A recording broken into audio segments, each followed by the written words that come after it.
ನಮಸ್ಕಾರ ವೀಕ್ಷಕರೇ, city news Kannada ಚಾನಲ್ಗೆ ಸ್ವಾಗತ. ನಾನು ನಿಮ್ಮ ಸಂತೋಷ್ ನಾಗಮ್ನವರು.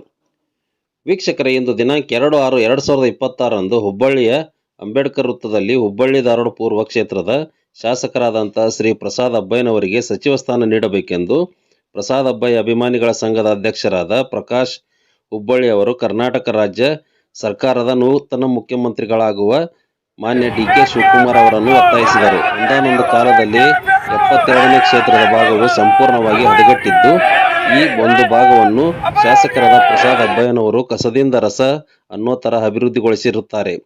ಶಾಸಕರಾದ ಪ್ರಸಾದ್ ಅಬ್ಬಯ್ಯನವರು ಈ 3 ಬಾರಿ ತಮ್ಮ ಅವಧಿಯಲ್ಲಿ ಬಡವರ ಸಲುವಾಗಿ ಮಂಟೂರ್ ರೋಡ್ನಲ್ಲಿ ಆಶ್ರಯ ಮನೆಗಳನ್ನು, ಒಳ್ಳೊಳ್ಳೆ ಸಮುದಾಯ ಭವನಗಳನ್ನು, ದುರಸ್ತಿಗೊಂಡ ರೋಡ್ಗಳನ್ನು, ಗಟರ್ಗಳನ್ನು ಹೇಳಬೇಕಂತಂದರೆ ಇನ್ನೂ ತುಂಬಾ ಈ 72ನೇ ಕ್ಷೇತ್ರವನ್ನೇ ಬದಲಾಯಿಸಿದಂತಹ ನಾಯಕ ಅಂತಂದರೆ ಅದು ಶಾಸಕರಾದಂತಹ ಶ್ರೀ ಪ್ರಸಾದ್ ಅಬ್ಬಯ್ಯನವರು. ಆದ್ದರಿಂದ ಇವರನ್ನು ಅಭಿವೃದ್ಧಿ ಹರಿಕಾರ ಎಂದು ಕೂಡ ಕರೆಯುತ್ತಾರೆ. ಮಾತ್ರ ಅಲ್ಲದೆ ಈ ಕ್ಷೇತ್ರದಲ್ಲಿ 2 ಬಾರಿ ಶಾಸಕರಾಗಿರುವವರನ್ನು ಸಚಿವರನ್ನಾಗಿ ಮಾಡಿರುತ್ತಾರೆ. ಆದರೆ 3 ಬಾರಿ ಅಜಗಜಾಂತರ ಮತಗಳಿಂದ ಗೆದ್ದಿರುವ ಶಾಸಕರಾದ ಶ್ರೀ ಪ್ರಸಾದ್ ಅಬ್ಬಯ್ಯನವರಿಗೆ ಸಚಿವ ಸ್ಥಾನ ನೀಡಬೇಕು ಎಂದು ಪ್ರಕಾಶ್ ಹುಬ್ಬಳ್ಳಿ ಅವರು ಆಗ್ರಹಿಸಿದರು. ಶಾಸಕರಾದ ಪ್ರಸಾದ್ ಅಬ್ಬಯ್ಯನವರಿಗೆ ಸಚಿವ ಸ್ಥಾನ ಕೊಡಬೇಕಿತ್ತು. ಆದರೆ ಇನ್ನೊಂದು ಹೇಳ್ಬೇಕಂತಂದ್ರೆ, ನಮ್ಮ ಈ 72ನೇ ಪೂರ್ವ ಕ್ಷೇತ್ರ ನೋಡ್ಬೇಕಂತಂದ್ರೆ ಈ 12-13 ವರ್ಷಗಳ ಹಿಂದೆ ನೋಡಿದ್ರೆ ಏನಾಗುತ್ತಪ್ಪ ಅಂತಂದ್ರೆ, ಸತತವಾಗಿ ಅಜಗಜಾಂತರ ಮತಗಳಿಂದ ಒಂದು ಜಯ ಹೊಂದಿಸಿದ ಸಾಧನೆ ಮಾಡಿದ ಮಹಾನ್ ವ್ಯಕ್ತಿ ಅಂತಂದ್ರೆ ಶಾಸಕರಾದ ಪ್ರಸಾದ್ ಅಬ್ಬಯ್ಯನವರು. ಇನ್ನೊಂದು ಹೇಳ್ಬೇಕು ಅಂತಂದ್ರೆ, ನೀವು ನೋಡ್ತಾನೆ ಇದ್ದೀರಿ, ಏನು ಒಂದು ಮಂಟ್ರ ರೋಡ್ ಗೊತ್ತಾಗ್ತಾ ಇಲ್ಲ, ಒಂದು SM ಕೃಷ್ಣನಗರ್ ಗೊತ್ತಾಗ್ತಾ ಇಲ್ಲ, ಒಂದು ಸೋನಿಯಾ ಗಾಂಧಿ ನಗರ್ ಗೊತ್ತಾಗ್ತಾ ಇಲ್ಲ, ಒಂದು ಬಂಕಾಪುರ ಚೌಕ್ ಅನ್ನೋದು ಗೊತ್ತಾಗ್ತಾ ಇಲ್ಲ, ಒಂದು ಸದರ್ ಸೋಪ ಅನ್ನೋದು ಗೊತ್ತಾಗ್ತಾ ಇಲ್ಲ, ಒಂದು ನೇಕಾರ್ ನಗರ ಅನ್ನೋದು ಗೊತ್ತಾಗ್ತಾ ಇಲ್ಲ. ಈ ತರ ವಿಚಾರ ಮಾಡಿ ನೋಡ್ಕೊಂಡು ಹೇಳ್ತಾ ಹೋದ್ರೆ ಈ 72ನೇ ಕ್ಷೇತ್ರಗಳಲ್ಲಿ ಬರುವಂತ ಪ್ರತಿಯೊಂದು ವಾರ್ಡ್ಗಳು ಅಭಿವೃದ್ಧಿಗೊಳ್ಬೇಕಂತಂದ್ರೆ ಕಾರಣ ಶಾಸಕರಾದ ಪ್ರಸಾದ್ ಅಬ್ಬಯ್ಯನವರು. ಯಾಕಂತಂದ್ರೆ ಕಸದಿಂದ ರಸ ನಂತರ ಒಂದು ಅಭಿವೃದ್ಧಿಯನ್ನು ಮಾಡಿರುವಂತ ಶಾಸಕ ಪ್ರಸಾದ್ ಅಬ್ಬಯ್ಯನವರು.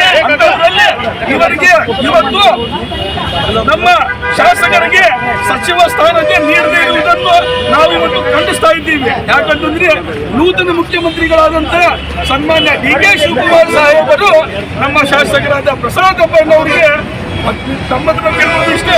ಯಾಕಂತಂದ್ರೆ ಶಾಸಕರಾದ ಪ್ರಸಾದ್ ಅಬ್ಬಯ್ಯನವರಿಗೆ ಸಚಿವ ಸ್ಥಾನ ನೀಡಬೇಕಿತ್ತು. ಅದೇ ಕೂಡ ಲಾಸ್ಟ್ ಟೈಮ್ ಕೂಡ ಹೇಳಿದ್ರು ಸಚಿವ ಸ್ಥಾನ ಕೊಡ್ತೀವಿ ಅಂತೇಳಿ. ಸಚಿವ ಸ್ಥಾನ ಅವ್ರಿಗೆ ಕೊಡಲಿಲ್ಲ. ಈಗಾದ್ರೂ ಕೂಡ ಕೊಡ್ತೀವಿ ಅಂತೇಳಿ ಈಗಲೂ ಕೊಡ್ತಾ ಇಲ್ಲ. ಯಾಕಂತಂದ್ರೆ ಇವತ್ತು ರಾಜ್ಯ ನಮ್ಮ ಧಾರವಾಡ ಜಿಲ್ಲೆ, ಅದೇ ರೀತಿ ನಮ್ಮ ಕರ್ನಾಟಕ ರಾಜ್ಯ ಕೂಡ ಅಭಿವೃದ್ಧಿಗೊಳ್ಳುವುದಕ್ಕೆ ಇನ್ನೂ ತುಂಬಾ ಕಾಲಾವಕಾಶ ಇದೆ. ಈ ಕಾಲಾವಕಾಶಕ್ಕೆ ಅನುವು ಮಾಡಿಕೊಡ್ಬೇಕಂದ್ರೆ ಶಾಸಕರಾದ ಪ್ರಸಾದ್ ಅಬ್ಬಯ್ಯನವರಿಗೆ ಸಚಿವ ಸ್ಥಾನವನ್ನು ಕೊಡಲೇಬೇಕಂತೇಳಿ ನಾವು ಸನ್ಮಾನ್ಯ ನೂತನ ಮುಖ್ಯಮಂತ್ರಿಗಳಾದಂತ ಡಿ.ಕೆ. ಶಿವಕುಮಾರ್ ಸಾಹೇಬ್ರಂತ ಕೇಳ್ತಾ ಇದ್ದೀವಿ. ಬೇಕೇ ಬೇಕು, ಬೇಕೇ ಬೇಕು, ಕೊಡ್ಲೇಬೇಕು, ಕೊಡ್ಲೇಬೇಕು, ಕೊಡ್ಲೇಬೇಕು, ಕೊಡ್ಲೇಬೇಕು.